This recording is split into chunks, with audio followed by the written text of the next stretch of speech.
Welcome one and all to week number 6 of our little funhouse we like to call the Friday Football Blitz. Tonight, the Big 8 sees neighbors renew their rivalry with one inching closer to another conference crown. First place, Middleton hosting Memorial, trailing by 7 in the second quarter. The Spartans' Emmett Enright zips the TD pass to Jake Ferguson. Game is tied at 7. The Cardinals then use a little trickeration to retake the lead. Cam Molly on the halfback option pass to Mitch Bacon, who hauls it in like it's the last slab at the Mills family breakfast. 13-7 Cards, but back comes Sparty. This time Enright to the corner of the end zone, where Peters gets his foot down. Memorial led 14-13 at the half. Enright 4 TD passes for the game. In the third, it's Cam Molly with the big play of the game. Up the middle and let my Cameron go. 78 yards for the touchdown. But Memorial kicks a field goal on the last play of the game, of course, after the cameras leave, and wins 31-28. So second place, La Follette trying to catch the Cardinals at the top. Lancers in Janesville to play Parker. La Follette wastes little time getting on the board, and it's through the air as Julian Patton finds tight end Tyler Duncan in the end zone for the game's first score. There it is. Parker turns to their kicker, Darian Emperor, who drills this field goal to pull the Vikings within 4, but La Follette wins 20-3 to pull into a tie with Middleton for first in the Big 8. Over at Bree Stevens, a pair of 3-2 teams meet as East takes on Verona. Wildcats up 21-7 in the third. They give it to Nick Lawinger, who does a good job following those blockers, then finds daylight, scoring from 27 yards out. Verona up 3 scores. Next Cats possession, this time it's a screen pass.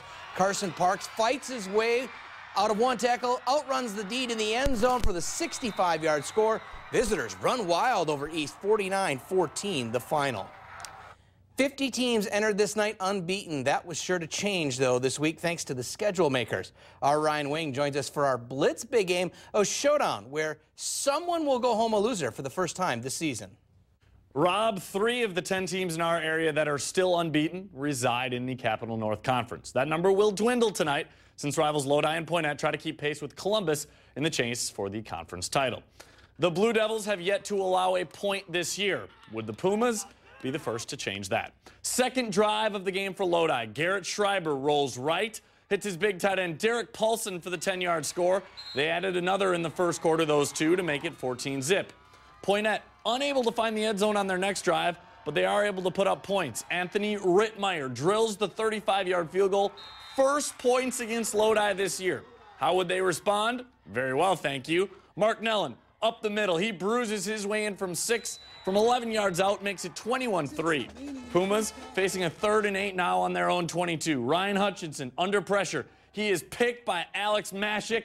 He has reservations for 6. Mama, I'm coming home. A dominant performance by Lodi. They cruise 42-3. In the Badgers South, DeForest on top of the conference. They host Mount Horeb Barneveld. Vikings facing a 3rd and long early in this one. Max Myler scrambling. Looks like he's going to take off, but at the last second, heaves it downfield to a wide-open Trey Lobby for the 44-yard touchdown. 5 TDs, 380 yards of total offense for Myler. Norski's 3rd and 16. Connor True, 6'4", Dryden Van Schoik snatches that out of the air. DeForest knots it back up at 10.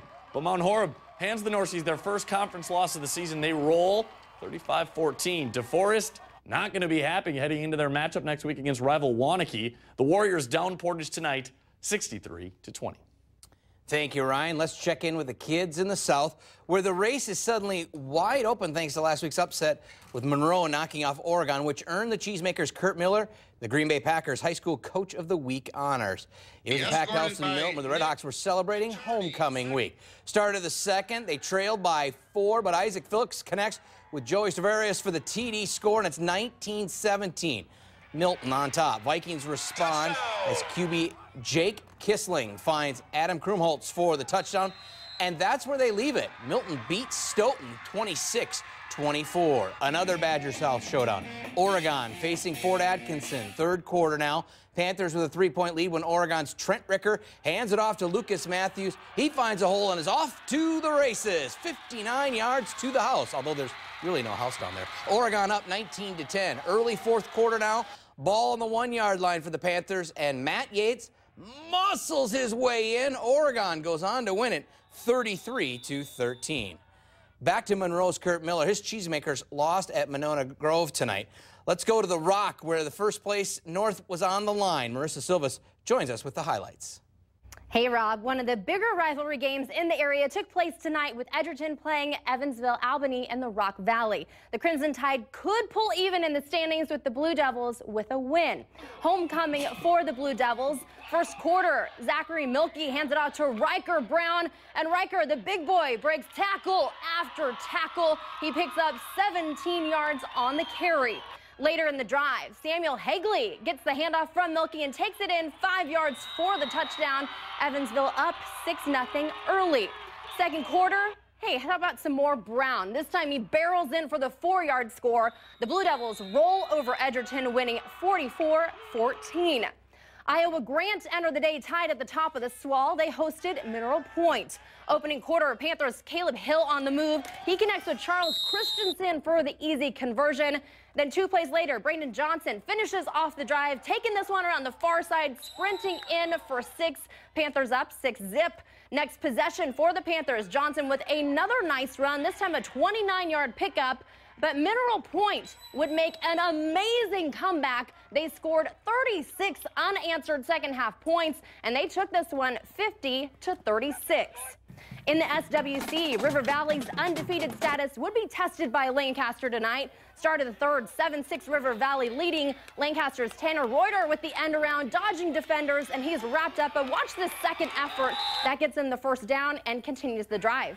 Arrows, Drew Reuter then airs it out and connects with Tanner. This one, a 34-yard pickup. So ball on the 15-yard line. Nick Wood gets the handoff. He goes left, he goes right, then he cuts back the other way, dodges several defenders and scores. Lancaster wins it 20-19, handing River Valley its first loss of the season. One more note in the SWAL. Darlington continues to roll. The Redbirds remain undefeated, topping Boscobel 48-6. Rob? Thank you, Marissa. On this, your final time on the Blitz. Blessed of luck to you as you leave us for Green Bay. Let's dive into the pool now for girls swimming. Middleton ranks second in the state. The Cardinals with a lot of young talent on the team, 200-yard freestyle. Freshman Cora Mack touches the wall first in 2 minutes, 4.33 seconds. Touch that wall. Get there. Yes, she does. Now we go to the 200-yard individual medley. It was another 14-year-old from Middleton taking first. Hannah Agater. In 2 minutes, 12.77 seconds.